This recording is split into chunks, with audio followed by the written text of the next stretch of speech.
Ça dit que vous êtes dans l'émission Hey Mama, ça dit quoi? Le podcast qui réunit une bande de meufs, maman d'humain ou pas, mais avec une chose en commun, la parentalité. Et le manque de temps, mais ça c'est une autre histoire. Parce qu'au fond, s'il y a bien un truc qui nous relie tous, c'est ça, on est tous le parent de quelqu'un. Alors parents, futurs parents, tonton cool, tata gâteau, enfant du 7-8 ou simple explorateur de la vie, ici t'es chez toi. Hey Mama, c'est ta safe place, un espace inclusif, feel good et full respect. Ici on parle de tout et de rien, mais surtout de vous. Bon plan, actu locale, anecdotes croustillantes, débats du quotidien, jeux et éclats de rire garantis. C'est l'excuse parfaite pour notre Mama Gang de se retrouver et de passer un moment délicieux en votre compagnie. Alors on s'assoit, on se détend et on écoute Hey Mama.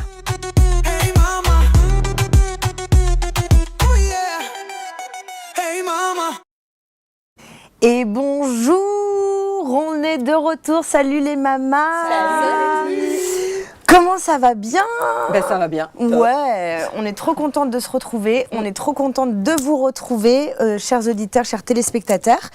Du coup, on vous donne rendez-vous pour cette nouvelle saison Hey Mama, ça dit quoi? Tous les 3e mercredis du mois sur TV78, mais aussi la grande nouveauté sur Top Actu. Donc retrouvez-nous avec des petites capsules ou peut-être l'émission aussi en entier, une petite heure dans vos oreilles sur toutes les plateformes de podcast. On y retrouvera des bons plans sur la localité, des actus, des conseils aussi pour bien gérer notre vie de parents, de tata, de maman, de tonton, de tout ça. Et puis aussi des agendas, des petites dates qu'on collectionne, qu'on sélectionne pour vous avec soin, histoire de se retrouver dans le 78 autour d'ici. Moi, j'espère que vous allez bien parce que nous, on est au taquet pour cette nouvelle saison. Aujourd'hui, c'est une spéciale rentrée. Alors, cette rentrée, c'est septembre 2025. Parlons-en, c'est pas si facile. Et puis, un petit peu after vacances, après 2 mois d'été, voire peut-être de vacances. Il y en a peut-être qui ont profité de vacances. Cette rentrée, elle est un petit peu rude, mais on est là pour en parler ensemble, s'échanger des bons plans et surtout kiffer. Avant ça, les filles, j'aimerais bien faire un petit tour de table par rapport à vos vacances. Est-ce que vous pourriez me donner 3 mots qui déterminent, qui présentent un peu vos 2 mois d'été? Qui vous voulez? Christelle? Soleil, Ouais. bonheur et résolution.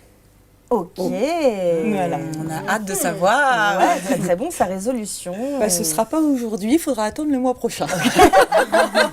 Un peu de suspense, ça tease. Ouais, ça tease, on Voilà. adore. Et Julie, toi, 3 mots pour tes vacances? Alors moi, on a eu chaud quand même, donc je vais dire chaud. Mais je vais dire livre, parce que j'ai beaucoup lu. Et je vais dire rivière, parce que j'ai vu plein de castors devant ma tente dans une rivière. Oh, waouh. Mignon. Trop bien. Mignonne. Marion. Nature, cascade. Oui, parce que j'ai une carrière de cascadeuse qui m'attend. Ah, d'accord. Vous êtes même C'est pas vrai. prête. Et Pierre Richard. Oh. Voilà. Qui va bien avec cascade. Ouais, on est dans Tout à fait. un petit mood quoi. Été sympa, du coup. Ouais, hein. été plein de surprises quoi. Plein de belles surprises. Bienvenue dans le club des Pierre Richard, tu vas voir, c'est sympa. Ouais, mais moi, on s'ennuie pas, en moi fait. je suis la version colombienne de Pierre Richard, moi c'est Pedro Ricardo, tu vois, c'est l'autre version quoi. Pedro Ricardo, on adore. Et pour toi, ma Céline? Alors moi, ça a été Corse, rosé, que 3 mots. Que 3. Et puis vraies vacances. Et ça faisait 9 ans que j'avais pas pris des vraies vacances. Où vraie tu fais rien déconnexion. d'autre que manger, boire, nager, aimer, rencontrer des nouvelles personnes toutes adorables. J'ai kiffé mes vacances. Ah, trop et ça, bien. c'est trop longtemps. Et ça, c'est trop du bien. Ouais. Vraiment. Ouais, ça fait du bien. Oui. Et après, on est en pleine forme pour reprendre. Et vraiment. Bon, c'est top ça. Moi, je vais vous les donner aussi, même si vous ne me les demandez pas. Mais on te Mais on te le demande. Moi, je vais dire intense. Je vais dire intense pour mon été. Ça a pas mal joué. Et city trip. Parce que quand même, j'ai emmené Lénie, j'ai emmené mon fils, 12 ans, à Londres pendant 1 semaine. On a marché 103 km en tout. On a mangé tout ce qu'il y avait de mangeable dans cette ville. Beaucoup de choses. Beaucoup de choses. Donc c'était intense. Donc je dirais city trip. Voilà. Petit marathon culinaire. Oui, complètement. voir, hein. Complètement. Parce que Ouais, ça attends, mange, il y a un ado. plein de choses aussi. Oui, on a vu Ouais. plein de choses, plein de monuments. On a vécu aussi le carnaval de Notting Hill. C'était la première fois pour moi. Enfin, j'étais déjà partie plusieurs fois à Londres. Mais première fois au carnaval de Notting Hill, c'est incroyable. Je conseille à tout le monde, tous les amoureux de la fête, de la musique live, des Caraïbes, de l'esprit jamaïcain et tout ça, d'aller à un des plus grands carnavals du monde. Hein. Du coup, on est à 2 heures d'Eurostar. Franchement, je le conseille parce que c'était inoubliable. Donc voilà, pas tant d'attaques que ça pour cette rentrée. Donc on est encore on sort encore les rames. Mais en tout cas, très contente de vous retrouver les mamas. Et du coup, après ce petit moment léger, on va rentrer en direct dans le vif du sujet. Puisque cette rentrée, elle n'a pas été simple. Il y a un sujet lourd qu'on avait envie de traiter ensemble. Et c'est donc Christelle qui va nous en parler. Bon, voilà, c'est assez sombre comme sujet, assez préoccupant, mais c'est quand même important qu'on en parle et qu'on donne la parole à ce sinistre constat. Mais évidemment avec bienveillance. Donc du coup, c'est Christelle qui va nous en parler. À toi de jouer. Jingle. Hey mama, ça dit quoi? Ça dit que je suis Christelle, maman de 3 enfants. Après une vie professionnelle variée, je m'épanouis depuis 10 ans dans l'organisation d'événements tout en étant stimulée par de nouvelles expériences. Un vrai tourbillon de folie dans un océan de sagesse. On s'embarque. Alors effectivement, le sujet est un peu dur aujourd'hui et je compte sur vous pour me soutenir à le porter et qu'on puisse échanger ensemble parce qu'effectivement, c'est pas évident. On va parler d'un malaise qui traverse l'éducation nationale. On le lit depuis des années, mais en 2025, c'est un constat qui s'impose. L'école est malade. Ouais. Ce ne sont plus seulement les craies qui s'effritent, ce sont les défenses même de ce lieu qui vacillent. Peu à peu, des élèves, des enseignants et des principes fondamentaux voient leur santé affectée. Premier symptôme, qui est lié avec le deuxième, donc je vais en parler, parler des deux en même temps, c'est la pénurie d'enseignants et les concours et les seuils d'admissibilité pour pouvoir prétendre au poste d'enseignant. À la rentrée 2025, donc cette année, le ministère a chiffré 2500 enseignants manquants dans les collèges et les lycées. Donc c'est incroyable. C'est énorme. Je ne sais pas si vous avez déjà fait les réunions de rentrée scolaire de vos enfants. J'ai fait celle du collège de mon fils.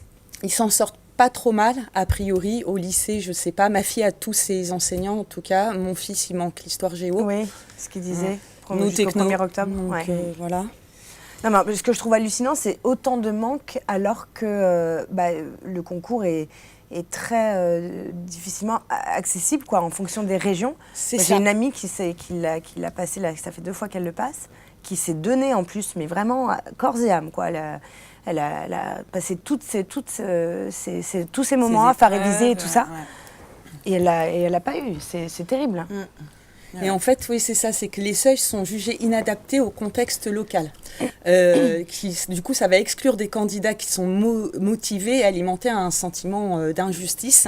Et en fait, il y a deux axes. C'est soit effectivement les seuils sont très hauts, parce qu'en fait, ils ont beaucoup de demandes pour être enseignants dans certaines régions. Donc, pour bloquer, ils mettent des notes très très hautes en seuil d'admissibilité. Du 14 sur 20 par exemple. En région parisienne, ça peut être 8 sur 20, voire même, alors source à confirmer, sur l'Académie de Créteil qui est la plus touchée en région parisienne, c'est 6 sur 20. Alors on se dit que même avec 6 sur 20, ils n'arrivent pas à recruter assez d'enseignants, mais surtout c'est que du coup, il y a une autre inquiétude par rapport à ça, c'est que si les enseignants de nos enfants ont le concours avec 6 sur 20 de moyenne, inquiétude. Ah, mais c'est... Comment ça se passe quoi. Il n'y a rien qui va, hein, franchement. Oui, et puis il y a une perte de vocation, je pense aussi énormément. C'est-à-dire qu'on a quand même beaucoup moins de gens qui ont envie aujourd'hui de devenir maîtresse. Même les enfants, quand on leur pose la question, il y en a très peu qui maintenant disent maîtresse. Ou alors quand ils ont envie, là, comme mon ami, après 2 échecs, enfin là, ils trouvent autre chose. C'est une dépression, ils en sont dégoûtés, plus jamais, etc. Alors que du coup, c'est quand même une vraie vocation à la base. Donc... il faut revoir tout le système, là. Hein. Oui, c'est un peu ça. Pour donner le chiffre sur l'Académie de Versailles, qui nous intéresse un peu plus particulièrement, il y a seulement 62% des postes au concours qui ont été pourvus. Ok. Mmh, 62%, on n'est même pas à 2 tiers. Quoi. Ouais. Catastrophique. Donc, voilà. Et oui, et du coup, qui empathie, Les piou-piou. au départ, c'est dès le départ, c'est nos Bah, enfants. c'est nos enfants, ouais. Et c'est difficile après, en plus nous en tant que parents, avec nos vies actives, de les accompagner, ne serait-ce que quand il n'y a pas de professeur, du coup ils sont répartis dans les autres classes en plus la plupart du temps. Oui, c'est Et ça. donc finalement tout le monde empathie, les autres élèves, les autres enseignants qui ont fait leur programme pour leurs élèves, mais pas forcément pour les élèves des À profs côté- non remplacés. À côté de ça, tu as parfois des instituts qui ont vraiment du mérite parce que moi je trouve qu'ils n'ont plus la position qu'avaient les profs il y a encore 10 ans, où les parents ils peuvent te descendre les profs ou les instituts. Oui. Et donc du coup après tu te sens plus à ta place. Et quand tu as des gamins de 7-8 ans, et moi j'ai des élèves qui sont même en maternelle, ils reçoivent parfois des parents mais qui leur cassent du sucre sur le dos, mais vraiment, et parfois c'est même très très violent, et devant les gamins. Donc tu vois, tu n'arrives même pas à garder ton autorité sur des enfants qui ont parfois même pas 10 ans. Donc après, moi je comprends que tu n'aies pas envie non plus, pour certaines pertes de motivation, d'aller à la confrontation. Tu as des gamins qui sont difficiles et tu as des parents qui sont difficiles. Oui, et ça amène vers beaucoup de burn-out. Voilà. On a une amie très proche à nous qui a été une excellente maîtresse, qui s'est vraiment donnée à 100%. Elle travaillait en plus dans des zones d'éducation prioritaire, donc c'était quand même un poste. Tout le monde n'a pas envie forcément de faire ça. Et en fait, ils ont quand même réussi à la dégoûter de ces missions. Et ceux qui ont quand même envie, on leur sort des seuils inaccessibles. C'est ça. Ça tourne pas rond. Non. Soit trop accessible, soit beaucoup trop, quoi, en fait. Tout à fait. Donc voilà, c'était la première... Triste constat. le premier triste constat et symptôme de cette école malade. Et on va aborder le troisième symptôme qui est le harcèlement scolaire et ses conséquences, parce que malgré des plans nationaux comme Brisons le silence ou le déploiement de phares, les signalements continuent à augmenter. Alors pour ceux qui ne sauraient pas ce qu'est le plan Brisons le silence, c'est le fait de remonter tous les faits de violence pour un meilleur recueil de la parole des enfants et le renforcement des contrôles. Phare, c'est le plan de prévention du harcèlement et du cyberharcèlement entre élèves, décliné dans les écoles élémentaires et les collèges depuis la rentrée 2022 et dans les lycées que depuis 2023. Donc c'est quand même des plans qui sont relativement récents, alors que le harcèlement existe depuis depuis toujours. Moi j'en ai des temps, on me depuis dit juste pas de mots dessus. Depuis la c'est nuit ça. des temps, puis on avait moins d'outils à l'époque qu'aujourd'hui, les réseaux sociaux, etc., qui sont là, Qui ont exacerbé les problèmes. voilà, qui donnent encore plus la possibilité aux harceleurs d'actionner, quoi. Donc, mais bon, l'harcèlement en milieu scolaire, c'est loin d'être nouveau. c'est loin d'être nouveau. Puis les anciens, c'était ça se passait dans la cour de récré. Puis on Ça sait que les restait dans la enfants, cour de récré. ça restait dans la cour de récré, c'est ça. Quand on rentrait chez nous, c'était C'était terminé. terminé. En fait, tu avais la chance, c'est que comme il n'y avait pas de réseaux sociaux, à part MSN et encore, c'est que tu te faisais harceler, tu rentrais chez toi, tu savais que tu avais un peu de répit, quoi. C'était au moins un sas de récupération. Le problème, c'est qu'aujourd'hui, n'importe quel téléphone est équipé d'une caméra, donc le moindre truc que tu vas faire, tu vas trébucher dans la cour de récré, tu as toujours un petit malin pour te prendre en photo, en faire un TikTok, faire un montage, et avec une petite vidéo bien comique et des commentaires bien sadiques et bien méchants. Et la vidéo va tourner sur toutes les plateformes, sur Snapchat, et il n'y a pas de contrôle dessus.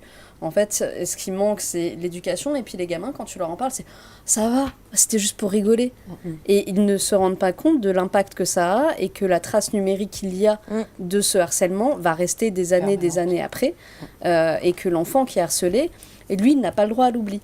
Avant, tu te faisais harceler, tu changeais d'établissement scolaire. Bon, tu pouvais, entre guillemets, t'en sortir un petit peu. Là, la trace numérique, elle reste très longtemps, quoi. Donc il y a un élève sur 10 qui dit avoir été victime de harcèlement. Il y a une publicité ou en tout cas un message qui circule à la télé où c'est 3 élèves par classe harcelés. Dans chaque classe, il y aurait 3 élèves qui subiraient du harcèlement. J'ai lu qu'au Danemark, depuis 1993, ils avaient une matière obligatoire qui était l'empathie. Et qui, du coup, c'était le pays qui affichait le taux de harcèlement le plus bas et qui figurait parmi les plus heureux au monde. Donc peut-être une piste... Ils l'ont évoqué dans les nouveaux programmes. Oui, d'accord. Ok. Et donc voilà, donc ça laisse chaque drame, ça laisse des familles brisées, des communautés en état de sidération, et ces violences peuvent pousser des jeunes vers le pire, notamment le suicide. Le suicide, ouais. Voilà. Je voulais rajouter aussi par rapport au harcèlement. Sur Netflix, il y a la série Adolescence. Je pense que c'est une série qu'il faut regarder aussi bien en tant que parent qu'en tant que jeune. Alors je crois qu'elle est C'est interdit moins de 12 ou Oui, 10, 12, parce qu'ils 12. voulaient le mettre en obligation du programme de 5e pour les collèges. Ok. Donc, Alors, au dès la Royaume-Uni- 5e, regardez-le avec vos enfants. C'est ça. Et, J'ai commencé, mais c'est c'est dur, mais je pense que c'est nécessaire. Ouais, Ouais, c'est un c'est bon nécessaire. outil. Ouais, c'est ça. Mm. Et donc, le quatrième symptôme qui va être lié aussi avec le harcèlement, parce que souvent, malheureusement, c'est lié, c'est l'homophobie et la transphobie au sein de l'école, et j'aurais envie de dire même au sein de l'éducation nationale. Voire de la société. Voilà, de la Voilà. société, mais bon, là, on va parler de l'école et malade. Voilà. Mais bon, si ça se retrouve à l'école, c'est que la société Bien en sûr, est aussi, ça, hein, c'est de toute exacerbé, façon. ouais. Donc, les enquêtes, malheureusement, montrent une hausse des actes anti-LGBT+, en milieu scolaire, particulièrement dans les lycées professionnels. L'absence de protection et de soutien, effectivement, peut être mortelle. Ce ne sont pas seulement les élèves, mais c'est aussi des enseignants épuisés, harcelés ou sans soutien qui mettent parfois fin à leur jour. Et malheureusement, il y a eu le cas récent, Oui. tragique, de Caroline Grandjean-Pacou, qui était directrice d'école dans le Cantal, homosexuelle, qui a été harcelée lesbophobe sur une longue période. Le drame s'est malheureusement terminé par un suicide le jour de la rentrée 2025. Donc ça met en lumière cette absence ou l'insuffisance de protection, de soutien concret et la lourde responsabilité aussi qu'ont les autorités hiérarchiques. Ah bah oui, par parce rapport que c'est pas comme si à elle avait ce pas fait sujet. le signalement et depuis en fait il y a eu un manque de soutien total de ses pairs mais aussi de l'éducation nationale puisqu'elle n'a eu aucun soutien de c'est terrible. Enfin c'est terrible. Donc voilà, il y a Julia Torlé, je voulais en parler parce qu'elle a fait une tribune dans le Libé, qui est présidente de SOS Homophobie, et c'est une enseignante qui parle de rendre visible l'identité des enseignants. Pas pour ne pas se cacher, mais pour sauver la vie aussi des élèves, pour qu'ils aient un modèle accessible. Malheureusement, c'est difficilement envisageable puisque les enseignants ont peur de violences potentielles, et ceux qui le font mettent leur vie en danger. Au final, et dans tous les cas, c'est une souffrance pour les enseignants. Donc l'école est malade, on va essayer de sortir sur une note positive, mais elle peut guérir. J'ai envie de dire que si vous traversez une période de grande détresse, vous avez des pensées suicidaires, d'appeler le 3114, qui est le numéro national de prévention du suicide, disponible 24 heures sur 24. Et force à tous, vous n'êtes pas seuls. Et aidons l'école, aidons les enfants, aidons les enseignants. Merci Christelle, merci pour cet état des lieux et puis aussi pour tous les conseils et finir sur une note positive. Effectivement, vous n'êtes pas seul et puis aujourd'hui, certaines choses sont mises en place. On espère fortement que ça porte ses fruits. En tout cas, nous, à notre petite échelle, on va essayer d'y contribuer, de parler de tout ça et puis aussi de faire de la prévention. Bon, on va continuer avec Julie. Pareil, dans les bonnes nouvelles de cette rentrée. Bon, sachez qu'on a mis un peu tous les sujets un peu rudes dès le début, puis comme ça on finit dans la joie et la bonne humeur, la good vibes, comme on sait faire. Oui, mais on s'adapte à l'actualité en même temps. On va pas faire les autruches. Tout n'est pas non licorne plus. et bisounours. Oui, dans la on vie. aimerait bien, mais non.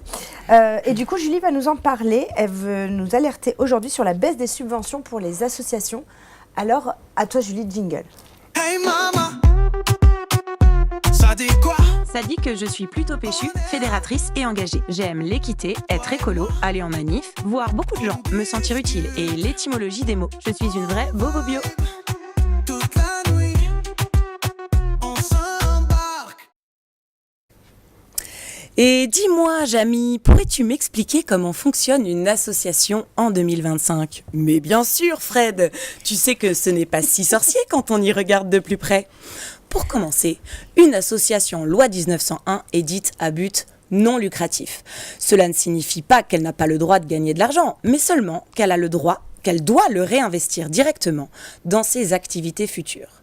Contrairement à une entreprise, elle ne peut pas redistribuer ses bénéfices à ses membres. Idéalement, il faut donc que son budget annuel soit équilibré. D'accord, mais comment une association gagne-t-elle de l'argent, Jamy ? Eh bien, il existe plusieurs sources de financement pour une association. D'abord, ses fonds propres, c'est-à-dire l'argent qu'elle génère grâce à ses activités. Par exemple, dans une asso culturelle ou sportive, cela inclut les adhésions, les cotisations pour les activités, la vente de billets pour les événements ou encore les recettes de la buvette. L'autre grande source de financement, ce sont les subventions. Elles sont accordées par des institutions publiques comme l'État, les opérateurs publics, le département, la commune, mais aussi et parfois des mécènes ou des subventionnaires privés. Mais pourquoi les institutions donnent-elles de l'argent aux associations ? Celles-ci ne pourraient-elles pas se débrouiller toutes seules comme des grandes ou comme les entreprises ? Eh bien, parce que les associations assurent souvent, de manière bénévole, des missions que l'État ou les communes ne peuvent pas prendre en charge. Ces missions concernent des domaines variés comme l'humanitaire, le social, l'éducation, la formation, l'insertion, la culture, le sport. Les associations contribuent ainsi à la dynamique du territoire, à sa vie sociale et économique et agissent pour l'intérêt général. Mais alors, que se passerait-il si les subventions aux associations disparaissaient ? Leur modèle économique repose souvent sur ces aides, non ? Ah, tu sais, Fred, ce sont avant tout les bénéficiaires de leurs actions qui en subiraient directement les conséquences. Par exemple, si les associations qui distribuent des repas aux personnes en difficulté voyaient leurs subventions diminuer, ce sont des familles entières qui risqueraient de ne plus avoir à manger. Et ce n'est pas seulement une question d'urgence sociale. La disparition d'une petite asso de quartier, c'est aussi la perte d'un lieu de rencontre et de solidarité. La dynamique des territoires en serait fortement affectée. Car en fait, il n'existe plus beaucoup de lieux pour se retrouver. Avant, il y avait les bars. Mais bon, c'était surtout pour les hommes. Mais aujourd'hui, il y a des associations, comme les centres sociaux, qui sont ouverts à tous. Ah, je comprends, Jamy. Mais as-tu des données chiffrées récentes sur la santé financière des associations en France ? Bien sûr, Fred. J'ai fait tout plein de maquettes et de graphiques qui sont dans ma main, mais qui ne servent à rien parce qu'on fait un podcast. Mais je peux te donner quelques chiffres. Selon le mouvement associatif, en avril 2025, près d'un tiers des associations employeuses disposent d'une trésorerie inférieure à 3 mois. Et près de la moitié des renouvellements de subventions n'avaient pas encore abouti. 28% des associations déclaraient diminuer leurs activités. Et près de 15% des associations augmentent par obligation la participation financière de leurs usagers, alors que le modèle associatif vise normalement à rester accessible à tous, et y compris à des publics qui ne sont pas très solvables. Ouh là là, Jamy, mais ça sent pas bon du tout ce que tu me racontes. Eh bien non, Fred, ça ne sent pas bon. Mais il y a une grosse mobilisation des associations qui est prévue le 11 octobre et j'y serai sûrement avec mon camion. Allez, je t'emmène si tu veux. Excellent. J'ai envie d'applaudir cette de théâtre. Oui, complètement. Le bon souvenir, en tout cas, de C'est pas sorcier à l'époque. Ah, n'est-ce pas voilà, mais les enfants regardent encore, oui. d'ailleurs. Mais c'est super, je leur conseille. Ouais. Dès que tu veux faire un exposé, tu regardes d'abord Fred et Jamy. Oui, C'est pas sorcier, c'est top. Et c'est assez catastrophique pour les associations, hein, effectivement. On se demande où vont ces subventions, du coup. Eh bien, du coup, en fait, qu'est-ce qui se passe ? Ils mettent l'argent ailleurs que dans ces associations. J'ai l'impression qu'on a un peu... Moi, qui suis, du coup, directrice d'une association, d'un centre socioculturel, j'ai l'impression que, ce n'est plus une priorité et que peut-être que l'image qu'on a des associations n'est plus aussi valorisante. Il y a de moins en moins de bénévoles gouvernants aussi dans les associations. On peine un peu à retrouver... C'est quoi un bénévole gouvernant, c'est quoi ? Eh bien, c'est ceux qui dirigent les assos, c'est-à-dire président, trésorier, ceux qui sont membres du bureau. Donc, il y a de moins en moins de personnes investies et volontaires qui ont du temps à consacrer à ça, parce que du coup, des problématiques sociales font qu'il y a de moins en moins de gens qui ont aussi de temps à consacrer à ces assos. Et puis, du coup, ça perd en visibilité. On ne se rend pas compte, en fait, quand on va faire son sport, que la plupart du temps, ton cours de pilates, il est souvent géré quand même par des gens qui s'investissent dans ces assos et qui ont tout de même besoin d'avoir des subventions pour continuer d'exister. La plupart des assos, en fait, elles sont, en tout cas par exemple chez nous, c'est 50% de fonds propres, 50% de subventions. Si on n'a plus de subventions, en fait, c'est tout qui s'écroule. Parce que du coup, moi, j'engage beaucoup de monde. Il y a des postes qui vont forcément... la première chose qui va sauter, c'est les salariés. Et donc, c'est toute une dynamique territoriale, comme je le disais, qui s'effondre derrière. Parce que... Et puis, ça va faire du... Qu'est-ce qui va se passer ? Les gens, ils vont encore plus rester chez eux. Et ils vont pouvoir faire moins d'activités. En fait, on va se cloîtrer chez nous s'il n'y a plus les assos. On ne se rend pas compte de tout ce que les assos nous apportent. Oui, voilà, c'est ça. Mais est-ce que c'est le même constat au niveau national ou tu penses qu'il y a des régions Il y a même des régions qui sont beaucoup plus touchées. Je sais que Pays de la Loire, par exemple, en Rhône-Alpes aussi. Et ça, c'est clairement des décisions de politique sur place. C'est-à-dire que les subventions qui sont accordées, en fait, dans chaque département, dans chaque commune, dépend de si le maire ou le préfet, etc. Estime que ça vaut le coup ou pas de subventionner. Donc, et notamment dans la culture, en ce moment, on a bien vu, c'est clairement pas la priorité en ce moment gouvernementale. Voilà. Encore une très bonne nouvelle. Après l'école est malade.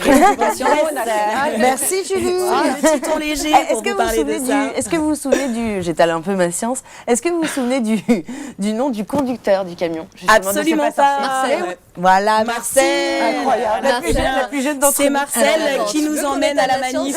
Il faut savoir que le générique de C'est pas sorcier a été tourné sur le plateau du Larzac et que c'est tourné sur une toute petite route. Je sais pas si vous vous rappelez un peu. Oui, tout à fait. Ce magnifique camion qui roule sur une route avec 2 murs de pierre.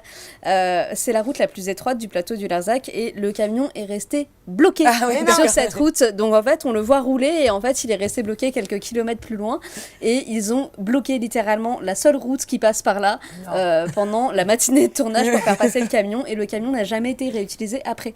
Après, c'était tourné en studio, mais le camion n'a été utilisé que pour le générique. Voilà. Magnifique, j'adore ces petites anecdotes. La petite anecdote. Merci. C'était l'anecdote Marion. Technique. Marcel. Merci Julie. Du coup, alors, les aléas du direct et les aléas de la rentrée. On devait avoir Hélène avec nous ce soir pour ses bons plans, ses bons tuyaux, ses bricolages en tout genre. Elle n'a pas pu être avec nous, mais pour la bonne cause, elle nous prépare quelque chose d'extraordinaire dont je vais vous parler. On envoie quand même le jingle d'Hélène.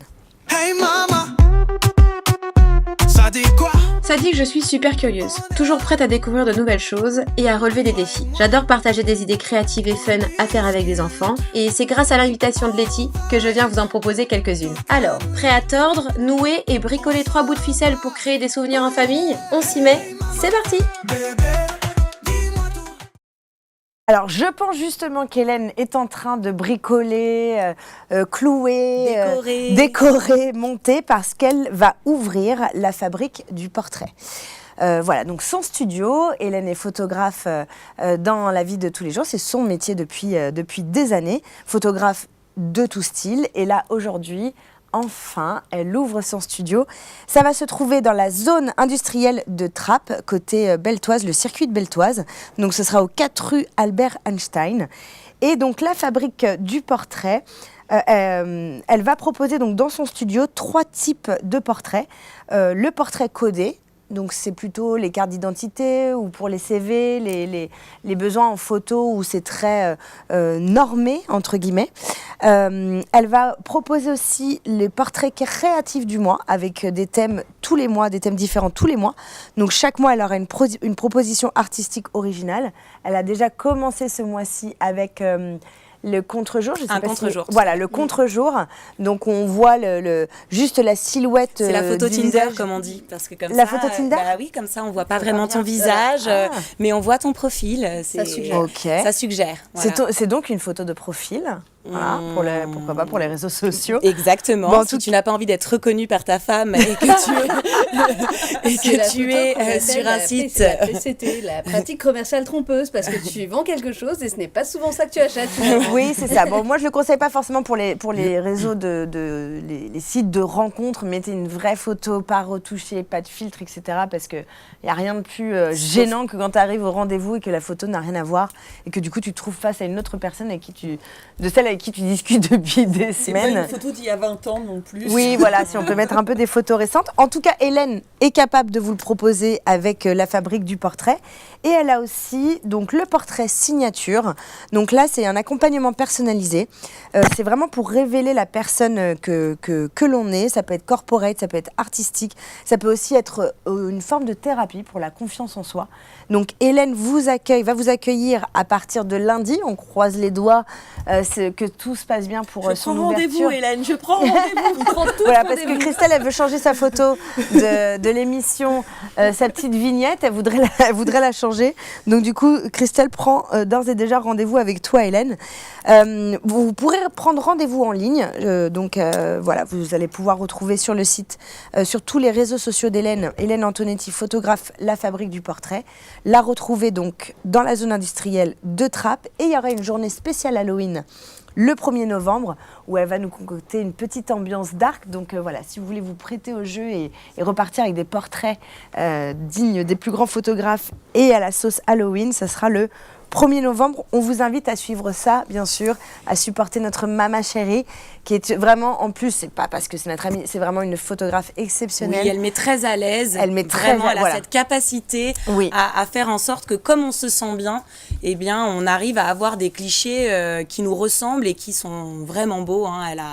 Elle a vraiment une très bonne expérience maintenant qui fait que ces clichés sont. C'est pas juste le matériel, c'est aussi son regard. C'est son regard. Et moi, je lui ai toujours dit qu'elle avait cette magie-là, ce talent de prendre l'instant et d'avoir vraiment le cliché parfait avec les attitudes des photos qui racontent des histoires. Moi, je sais qu'elle a fait les photos du baptême de mon neveu. Il y a des photos, mais extraordinaire. Enfin, c'est d'une magie, d'une romance. Et d'ailleurs, elle continue à faire ça. Hein. Oui, au-delà de la fabrique du portrait, vous pouvez aussi la contacter pour des shootings famille, vous êtes enceinte, ou alors des shootings nourrissons. Elle fait des shootings nourrissons qui sont vraiment, vraiment incroyables. Et pour la fabrique du portrait, je rajoute que elle fait les photos de tout petits bébés. Et ça, il y a peu de gens qui le font pour les passeports. Voilà. Et il y a peu de gens dans le coin qui le font. Il y en avait un à l'époque à Elancourt au 7 mars, mais qui a fermé.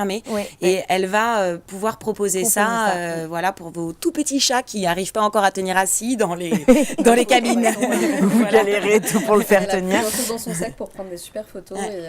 Et c'est hyper important parce qu'elle garde la spontanéité des gens. Très souvent, quand on va chez un photographe et qu'on ne sait pas trop comment s'y prendre et qui vous dit mais mets-toi comme ça, penche la tête comme ci, et ça met extrêmement mal à l'aise parce qu'on n'est pas tous modèles, on n'est pas hyper à l'aise. Et Hélène, elle a cette capacité à vraiment saisir la personnalité de la personne qu'elle a en face d'elle et à s'adapter. C'est pas toi qui t'adaptes à elle, c'est elle qui s'adapte à toi, et ça, c'est une qualité très rare. Ouais, complètement.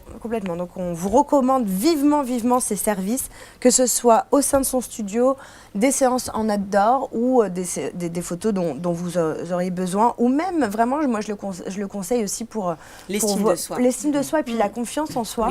Moi, je sais que c'est un exercice que j'ai eu à faire par rapport à la danse, puisqu'on avait toujours besoin de photos professionnelles, etc., pour les books artistiques. Mais vraiment, il y a eu des moments, enfin, j'ai fait les rencontres de superbes photographes, il y a eu des moments magiques, en fait. Et j'ai fait aussi une séance... c'était complètement improvisé avec Hélène, c'était en dessous de son appart, là, il y a le petit bassin de... Oui, à la Muette. Voilà, le bassin de la Muette, avec Lénie, qui avait 3-4 ans à l'époque. Elles sont ça laisse des beaux souvenirs. Ça vous fait des souvenirs pour les familles. Ouais, c'est magique. Ou votre photo LinkedIn aussi. Tout à fait. C'est important d'avoir une belle photo pour son CV et tout ça. Complètement. Donc elle est capable de tout faire. Ça s'appelle la fabrique du portrait. Elle est en train de préparer l'ouverture pour lundi. On vous invite donc à suivre les projets de notre Hélène. Et après ce focus du coup inspirant, on va prendre une bonne dose d'énergie. Grâce à toi, ma Céline. Un peu là, parce que là, on en a besoin. Un peu plombé là. Voilà, donc on a besoin de toi, Céline. On a besoin de toi. Donc Céline, elle nous a concocté un cocktail spécial vitamine pour survivre à la rentrée. À toi, Céline, jingle. Hey mama, ça Ça dit quoi? Ça dit que je suis Céline, une femme de plus de 50 ans, coach de pilates et de yoga, mère d'un ado, mais aussi grand-mère de 2 perles et surtout femme passionnée par nous, mesdames, et notre capacité à vivre au mieux cette aventure incroyable qu'est la ménopause dans la bonne humeur et le partage.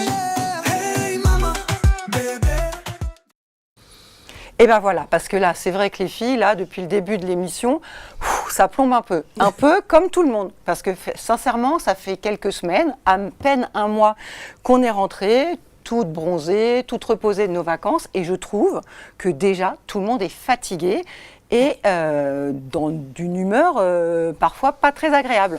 Moi, je vois tous les gens qui arrivent au studio, tous les gens que je rencontre, je tire déjà les rames pour leur donner un peu d'énergie. Alors, c'est pas une fatalité. Ça, vite, on va se reprendre parce qu'on n'est jamais que encore dans la période de l'été. Hein. L'automne arrive, mais l'automne, c'est vraiment aussi une belle saison. Et on va se reprendre grâce à des super compléments alimentaires que nous avons tous à portée de main. Alors, pas d'inquiétude, on n'a pas besoin d'avoir un portefeuille bien rempli, même si ça peut aider. Mais là, pour l'instant, je vous parle de choses dont on dispose vraiment chacun de nous. Alors, je vous explique. J'ai fait le focus sur 3 vitamines dont on nous parle tout le temps. La première, la vitamine C. La vitamine C, ça sert à quoi? Alors ça sert à plein de choses. C'est déjà, il faut avoir en tête que c'est un des plus grands antioxydants pour notre corps, qui va donc être essentiel à notre santé.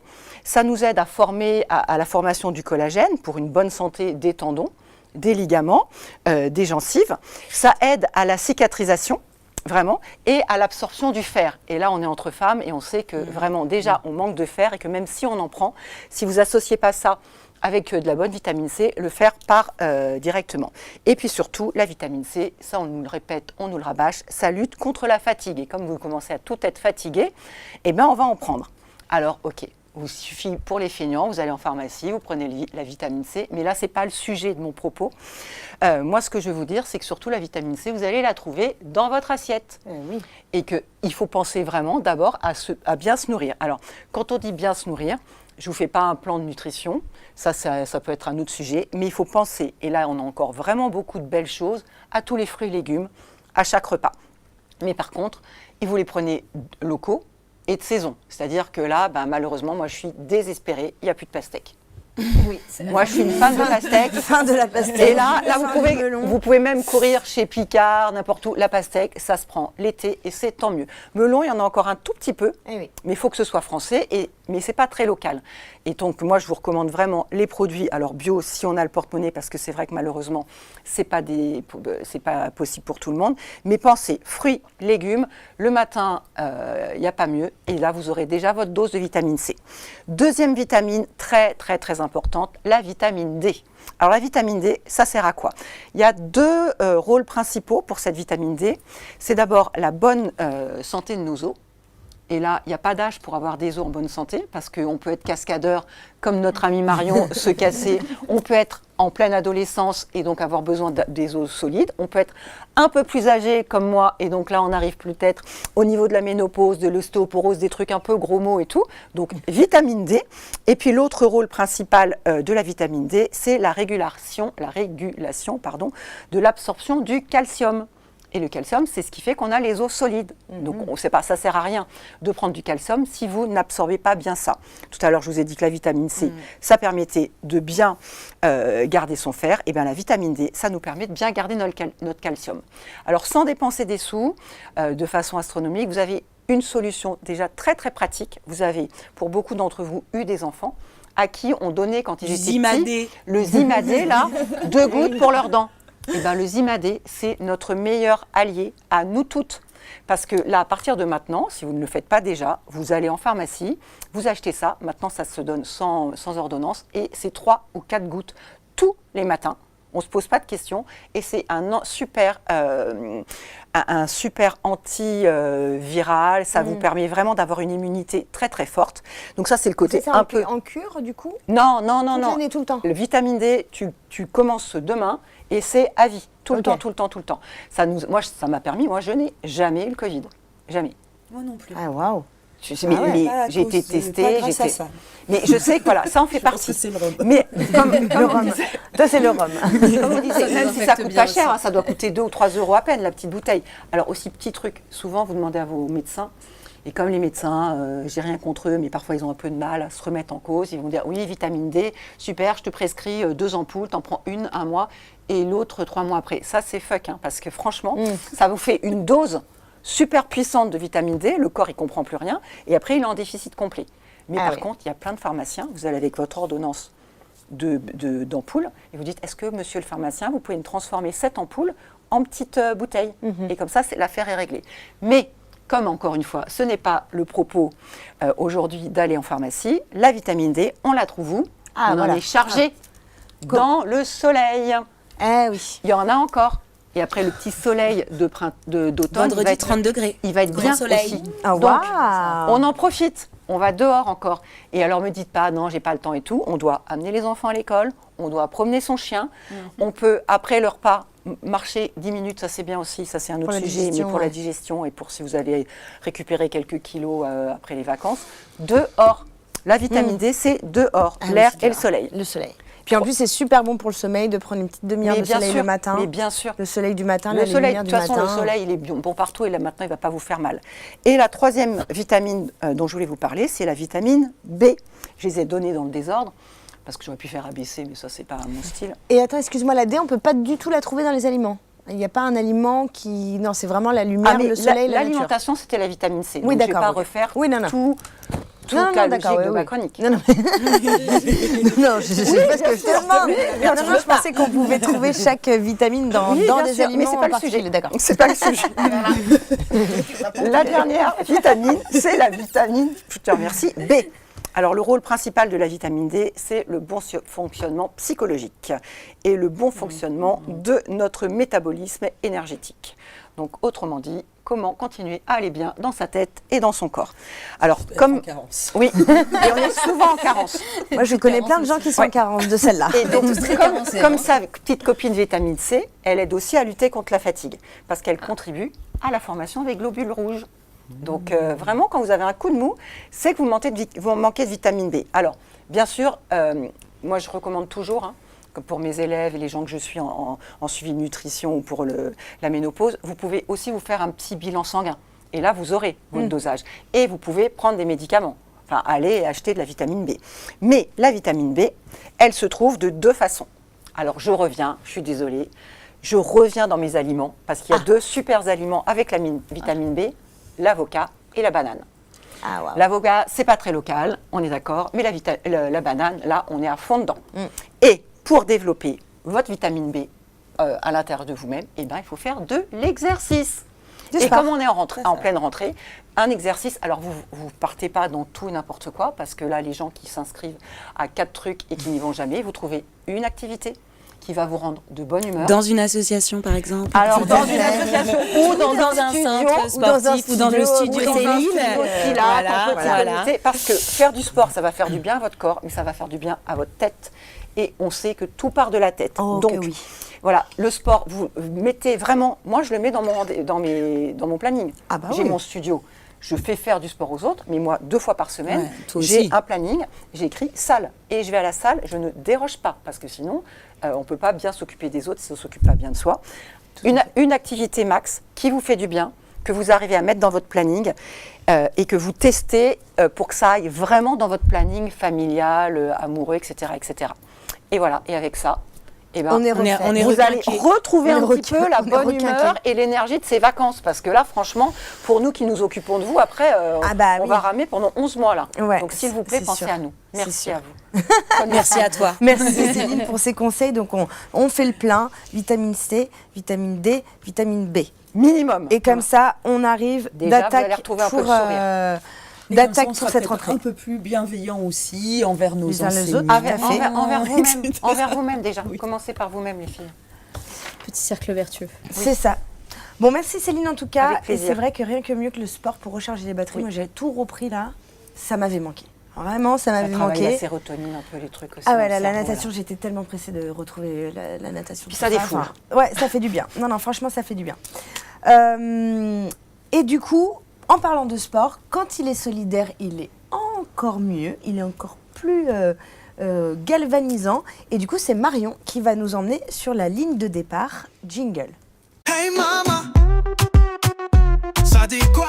Ça dit que je suis Marion, fille spirituelle de Jane Goodall et Passepartout. Maman du Renardeau, famille d'accueil pour choupissons, canetons et autres animaux. Retraitée qui ne fait pas son âge et accro au thé, mon péché mignon. Écouter des feuilletons radiophoniques dans mes prothèses auditives quand les autres pensent que je les écoute. Et oui, je vais vous parler de sport, mais tout démarre, mon aventure avec le sport démarre à ma décision d'arrêter de fumer il y a quelques années. Parce que bien avant d'avoir cette silhouette pulpeuse et généreuse, j'étais svelte. Et tout est parti en cacahuète quand j'ai arrêté de fumer. J'ai bien évidemment allégé mon portefeuille, j'ai récupéré un petit peu d'économie et au passage quelques kilos. Une vingtaine. Des points de vie aussi. Hein, voilà, sûrement. des points de vie et 20 kilos qui équivaut à un demi-éléphanto, 3 mois de gestation. Donc cet éléphanto m'accompagne depuis maintenant 3 ans et je peine à m'en séparer. Et bien évidemment, il y a eu le Covid, l'arrêt du sport, tout ça, la vie et le fait que tu n'as pas envie de te mettre en short quand tu as pris 20 kilos, que tu as une bouée intégrée, tu n'as pas envie d'aller à la natation, typiquement. Ou quand tu n'es pas à l'aise avec ton corps parce que tu n'as rencontré que des photographe de merde, donc tu n'as pas envie d'aller du tout dans une salle de sport. Donc j'avais un peu lâché l'affaire et puis j'ai décidé de m'y remettre et de me dire tu sais quoi, finalement t'étais capable de courir avant, t'étais capable de faire de l'escalade avant, on va s'y remettre mais un pas après l'autre. Donc ça commence par marcher avec son chien. Ça, c'est déjà bien, mais étant donné que mon chien est à peu près aussi retraité que moi et surtout asthmatique et cardiaque, c'est pas comme ça qu'on taffe le cardio et qu'on élimine les kilos. Désolée, le Renardeau, excuse-moi de parler de toi comme ça. Voilà, c'est son petit nom, elle n'est pas avec nous ce soir. Bisous Renardeau. Bisous Renardeau, elle viendra une prochaine fois pour une 30 millions d'amis. Et donc j'ai décidé de me remettre à courir. Mais le problème, c'est que j'ai la concentration d'un poinçon rouge et courir, ça m'emmerde, comme beaucoup de gens. C'est-à-dire que 1 kilomètre, c'est bien, tu regardes le paysage, c'est sympa, 2 kilomètres, ça va. Et puis en fait, au bout d'un moment, faire des tours de piste, déjà, ça ne m'intéresse pas. Et courir en forêt, si c'est juste pour éviter le mec dragueur qui est là, qui te siffle, il court ton short, il est court ton short. Non, il est pas court mon short, c'est juste qu'il remonte parce que je suis obligée de le remonter parce que sinon il passe sous le ventre. Donc voilà. Donc il faut se trouver des motivations. Et moi, ma motivation, en fait, c'est pas de penser à moi, c'est de me dire, il faut que je trouve un truc qui me motive plus que moi-même. Donc, il y a quelques années, j'avais fait la Parisienne avec quelques collègues quand je travaillais dans les Yvelines. On s'était motivés. Un jour, on s'était dit, tiens, on s'inscrit en challenge entreprise. Bien évidemment, je n'avais absolument aucune condition physique. On était chapeautés par une collègue ancienne championne d'athlétisme. Et on finissait les entraînements avec une bière pour s'hydrater parce que c'est top pour l'hydratation, la petite bière d'après-entraînement. Donc, évidemment, on était allés méga préparés. J'avais fait des temps tout à fait honorables, puisqu'à l'époque, je courais le 7 km, et j'avais fait ça en 42 minutes. La Parisienne, c'est 7 ou 10 ou... Alors, 7 ou à l'époque, c'était 7 uniquement, et maintenant, ils ont élargi le parcours, tu peux faire 10 km. D'accord. Donc moi, à l'époque, je me contentais de mes 7 km, et je faisais des temps pas trop dégueux. Et cette année, je me suis réchauffée, je me suis dit, allez, c'est bon, tu peux la refaire, t'as pas encore 40 ans, ce sera l'année prochaine. Fais-la au moins une fois pour voir comment tu t'en sors avec tes 20 kilos de plus. Peut-être que tu peux y arriver. Et je sais pas ce qui s'est passé dans ma tête, il y a eu un brain fart et du coup, je me suis inscrite à 10 km. Jamais de ma vie, j'ai couru 10 km. 10 km, c'est une marche. 10 km, c'est un transport en bus. Mais c'est pas une distance qu'on court. Pas chez moi, en fait. On n'est pas fait pour ça. Donc, j'ai fait le 10 km de la Parisienne. Pourquoi ? Parce qu'à la base, ils ont sponsorisé cette année une initiative qui est géniale, qui s'appelle Sport dans la ville. C'est une association qui s'appelle Sport dans la ville. Et les fonds, cette année, qui étaient récoltés par la Parisienne, allaient au programme qui s'appelle Elle dans la ville et qui aide à l'insertion des jeunes femmes dans le sport. Parce qu'il faut savoir que les espaces publics sont très largement occupés par les garçons, notamment dans les zones un peu moins favorisées, que peu de femmes ont accès au sport finalement, y compris en France. C'est bien dommage, mais c'est le cas. Et donc l'initiative Elle dans la ville, ça permet de financer l'accès à des séances de sport pour des jeunes filles de quartiers un peu difficiles, et elles vont avoir accès à des séances de sport gratuites. Il faut savoir que ça représente pour une personne l'équivalent de 350 € à l'année. Donc, sur notre petite inscription à la Parisienne, il y avait une participation qui était reversée à Elle dans la ville. Donc j'y suis allée, je me suis chauffée, j'ai fait mes 2 km et alors au début j'étais grave fière de moi parce que je l'ai fait en moins d'1h30. J'avais mis plus d'1 heure et j'avais prévenu ma chérie qui m'avait accompagnée. Je lui ai dit, prends un bouquin. Vraiment, Tolstoï, n'hésite pas, c'est le moment, fais-toi plaisir. Tu veux regarder Titanic, je pense que t'as le temps, vraiment, n'hésite pas. Et j'étais trop fière de moi, j'ai vu mon temps, j'étais fière de moi. Et puis après, j'ai envoyé un petit message sur le groupe des Mama en disant « j'ai fait mon temps !» Et puis je suis arrivée vivante et avec mes 2 poumons, mais j'ai plus de jambes. Et puis Céline l'a fait en marchant et elle a envoyé son temps et j'ai calculé sa vitesse moyenne. m'a fait faire un petit bug de cerveau parce que je suis dyscalculique. Donc j'ai demandé à Google de calculer la vitesse moyenne. Et là, je me suis rendu compte que la vitesse de marche de notre amie Céline, c'était la vitesse à laquelle moi j'avais couru. Et là, je me suis dit, ok, il va vraiment falloir continuer à trouver des motivations pour continuer à courir. Parce que moi, je ne cours pas. Moi, je suis incapable de courir. Mais elle marche à la même vitesse qu'à laquelle moi je cours. Mais t'aimes pas ? Ah, je déteste ça. J'ai été obligée de courir quand je faisais ma fac de sport. Ta formation, Ah non, mais pendant 2 ans, je courais 3 fois par semaine parce que je n'avais pas le choix. Je me disais, tout le monde te dit, mais si, commence, au bout d'un moment, tu vas voir, forcément ton corps va s'habituer, tu vas aimer. Mais le jour où j'ai eu mon diplôme, j'ai posé mes baskets et basta. J'avais couru un peu avant en Corse parce que je savais que, je me disais, si je cours, au moins je prendrai 2 verres de rosé au lieu d'un. C'est pas vrai, hein, c'est une fausse idée. C'est pas de sport pour... Mais je déteste courir, mais j'aime marcher vite. Voilà, donc elle marche telle une petite gazelle. Tu vois. Donc ça fait 6,8 km en même moyenne temps, de coach kilomètres. de pilates et tout ça, vous n'avez pas la même condition physique non plus. Exactement, c'est une condition physique que j'avais à 20 ans, tu vois. Donc, voilà. Tu l'auras peut-être. Mais en tout cas, la même allure de course qu'une prof de pilates en marchant, c'est bien. C'est un Mais tu vois, moi, je me score. suis rentrée dans cet esprit, rentrée solidaire, un peu Mère Teresa. Tiens, on va courir pour des causes. Oui. Donc, quelle autre cause pourrait me motiver à courir? Et comme je suis retraitée, eh ben, je suis sensible à la maladie d'Alzheimer. Blague à part, il y a énormément de personnes en France qui sont touchées par cette maladie, qui ont un proche qui l'ont eu. Moi, personnellement, c'était ma grand-mère. Voilà, donc j'en garde des souvenirs assez cuisants, comme la fois où elle m'a dit « Mais je n'ai pas de petits-enfants, mes petits-enfants ne viennent jamais me voir. » Et j'étais là, mais j'ai fait 10 heures de train de nuit entre Paris et Millau pour venir te voir, et je fais ça tous les mois, mamie. Donc je t'assure que tu as des petits-enfants. Donc Alzheimer, c'est une maladie qui touche énormément de personnes, que ce soit des hommes, des femmes, ça touche un petit peu au hasard, c'est une maladie très injuste. Il y a encore des recherches qui sont faites dessus. Avec la nouvelle, là, sur la prise de sang maintenant, qui va permettre du coup de détecter ça beaucoup plus tôt. Exactement. Et je sais que c'est quelque chose qui nous a toujours tenu à cœur dans ma famille, parce que mon père était gériatre et s'est spécialisé dans la maladie d'Alzheimer, en hommage à sa belle-mère. Donc voilà, c'est un truc qui nous tient à cœur. Et je me suis dit, est-ce qu'il y a des courses qui récoltent des fonds pour la maladie d'Alzheimer? Et là, Memorun. Memorun, c'est 5 ou 10 km au bois de Vincennes, c'est ce week-end, donc je vais encore perdre un poumon ce week-end. Mais c'est pour la bonne cause. Et mais moi on m'arrête plus, puis on m'a dit, tu sais quoi, la marraine de l'événement, c'est Marie-Josée Pérec, donc c'est mon idole. Donc je me suis dit, allez go, double motivation. Le combo. Voilà, tu rencontres ton héroïne, tu fais un parcours sympa, donc on ne s'arrête plus. Et tu contribues à Exactement. Et tu vas faire 5 ou 10 du coup là Non, là je me suis calmée, comme j'ai fait 10 la semaine dernière, on va faire 5. C'est bien. C'est bien. J'ai couru plus de kilomètres au cours de cet été que... Est-ce que la participation pour l'association est la même que tu fasses 5 ou 10? Oui. Donc voilà, autant faire 5 alors. Voilà, donc autant faire 5. Et tu gardes ta dignité en prime. Voilà. Donc c'est pas mal. Super Marion. Enfin, ça, moi, je trouve que c'est vraiment une belle manière de faire du sport. Et il va y avoir beaucoup d'événements qui vont arriver là justement pour contribuer aux bonnes causes. Donc c'est place à l'agenda avec plein de bons plans. Alors, du coup, on a plein de trucs à vous dire, notamment le 27 septembre, l'Open de Molki. Alors ça, signé le centre Alfred de Vigny à Voisins-le-Bretonneux, ce sera de 14h à 18h, il y aura des lots à gagner. Et puis du coup, c'est histoire de nous rappeler un peu ces apéros à rallonge de l'été qu'on fait revivre un petit peu. Donc ça, prenez note, le 27 septembre, l'Open de Molki à Voisins, centre Alfred de Vigny. Vous avez toutes les informations sur le site, la page Facebook, compte Instagram. Mais oui. Aussi, super. Ensuite, on a le 1er octobre, on a la journée I Feel Good à Guyancourt. Donc c'est une journée consacrée à la santé mentale, au bien-être. Donc il y a des conférences, il y a des ateliers. Ce sera au pavillon Waldeck-Rousseau à Guyancourt le 1er octobre, journée I Feel Good.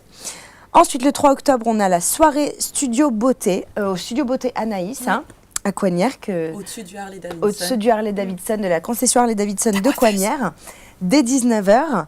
Voilà, donc sachez que c'est la coiffeuse de Christelle qui nous propose donc du coup cette soirée le 3 octobre pour vous mesdames, je pense, ou c'est mixte peut-être ? Non, c'est entièrement destiné aux femmes. Il y a une participation, je crois, pour celle-ci de 20 € par personne. Il y a buffet, donc on peut se restaurer, on peut boire. Il va y avoir du nail art, du massage, du soin visage, expertise cheveux, je crois, ou je sais plus quel est le programme. Enfin, on peut retrouver aussi. Et tout ça seulement pour 20 €. Oui, tout à fait. L'occasion pour vous, mesdames, du coup, de prendre une petite soirée pour vous. Donc, ça sera le 3 octobre au Studio Beauté Anaïs à Coignières. On enchaîne avec le 4 octobre au défi Espace Sky. Pour Octobre Rose, puisque du coup avec le mois d'octobre on va avoir la lutte contre le cancer du sein avec Octobre Rose. Donc il y a une course solidaire justement, peut-être voilà, du coup tu sais une quoi autre faire, peut-être le 4 octobre. On s'arrête plus. On n'est pas à l'abri d'y voir Marion, du coup de courir, c'est une course solidaire de 4 ou 10 km à Montigny le 4 octobre. Et est-ce qu'on a aussi, donc le 11 octobre, la sophrobalade de notre chère Carole, qu'on embrasse bien fort. Du coup, la sophrobalade qui se déroulera à Morpas. Et on aura une grande journée Octobre Rose aussi au Bréviaire, à Morpas, donc dédiée avec des rassemblements d'associations qui luttent contre le cancer du sein. Et on a aussi, est-ce que c'est tout ? Elle en est où ? Voilà, on a un petit focus, un petit message justement de la part de Carole qui nous a parlé de l'association Les Combatives qui se trouve à Sky et qui du coup est une association de soutien aux femmes atteintes du cancer. Donc voilà, allez pianoter Les Combatives avec un K pour retrouver toutes leurs actions. Voilà, du coup c'est la fin de notre reprise. Et oui, ça fait plaisir. Cette petite rentrée, on a tout fait, tout est rentré. On n'est même pas trop à la bourre. On a même encore un petit peu le temps de teaser sur la prochaine émission. C'est formidable. En tout cas, moi j'étais super contente de vous retrouver, les mamas, de retrouver nos auditeurs aussi. N'hésitez pas à liker, à partager le podcast un maximum. Et puis du coup, alors cette rentrée, c'est vrai qu'elle est un peu lourde, mais nous, on garde le cap ensemble. Voilà, on reste positive. Et solidaire. Solidaire, forte. Et du coup, c'est ça, la force des mamas. Et on va se retrouver donc d'ici un mois pour une spéciale mercredi Adam. Adam. Avec un S. Voilà, ce sera une spéciale Halloween. On va s'amuser avec cette fête qui arrive, qui peut régaler quand même pas mal de monde. Petits et grands. Voilà, et puis du coup, ce sera voilà, de transformer un peu le côté dark en jolie fête fun et atypique. Donc, on vous retrouve dans un mois. Voilà les filles, je vous souhaite une bonne soirée. Très bonne soirée. Très bonne soirée à tous les auditeurs. Très bonne journée. Je ne sais pas où vous en êtes, mais en tout cas, c'était un plaisir de vous retrouver et on se retrouve dans un mois. À bientôt. À bientôt. Ciao. Hey Mama, c'est fini pour aujourd'hui. Mais on se retrouve très vite pour une nouvelle dose de papotage, de fun et de discussions qui font du bien. On espère que vous avez kiffé ce moment autant que nous. On remet ça très vite. En attendant, retrouvez-nous sur tv78.com. Prenez soin de vous, partagez l'amour, les bons plans et les good vibes.